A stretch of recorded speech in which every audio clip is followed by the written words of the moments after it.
Nous avons reçu de la part de nos clients des informations comme quoi ils stoppaient eux-mêmes leur production. Nous avons donc décidé dès le jour même de réunir l'ensemble du personnel et de leur annoncer l'arrêt des fabrications le soir même. Dans ces périodes-là, la priorité pour un chef d'entreprise, c'est surtout de s'adapter au fur et à mesure des règles qui sont mises en avant et de se forcer surtout à aller chercher les éléments pour pouvoir réagir. Nous avions décidé par nous-mêmes d'anticiper cette fourniture de masques alors même que les consignes ne le préconisaient pas à l'époque. On a pu, à travers les organismes, les syndicats, tels le MEDEF ou l'UITS, obtenir une source d'information très importante pour nous permettre de mettre en place les règles nécessaires. À partir de tous ces éléments, nous avons donc mis en place une équipe pour maintenir l'outil de travail en sommeil. Et nous avons travaillé sur la mise en place du document unique et des mises en place des actions à mettre en œuvre au niveau sanitaire pour la reprise du travail.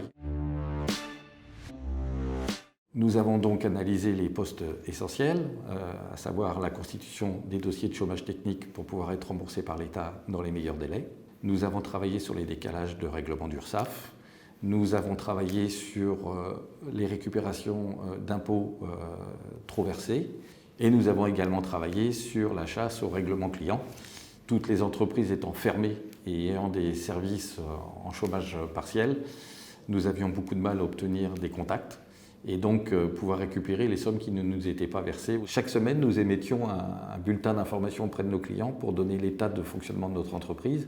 Nous avons finalement pu obtenir quelques informations progressivement et avons décidé, à partir du 20 avril, de reconstituer des équipes de façon ponctuelle. Tout le monde est arrivé avec le sourire et l'envie de retravailler dans les meilleures conditions au plus vite possible. Au 12 mai, les questions qu'on peut se poser, c'est quel sera le plan de relance de l'État ? Quelles seront les conséquences d'une imposition qui pourrait devenir croissante pour rembourser cette période difficile ? Le risque étant que les investisseurs n'orientent pas leurs besoins auprès de nos entreprises. L'appréciation que le télétravail est une opportunité qu'il faudra développer, qu'elle fonctionne, qu'elle nécessite certaines adaptations dans une période peut-être plus régulière et des modes de mesure ou d'adaptation en conséquence.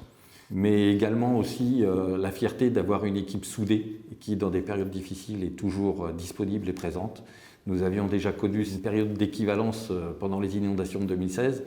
Et nous avons eu le même sentiment, à savoir que dans ces périodes difficiles, tout le monde se retrousse les manches et tout le monde a envie de sauver son outil de travail et de renforcer la qualité du service de protection.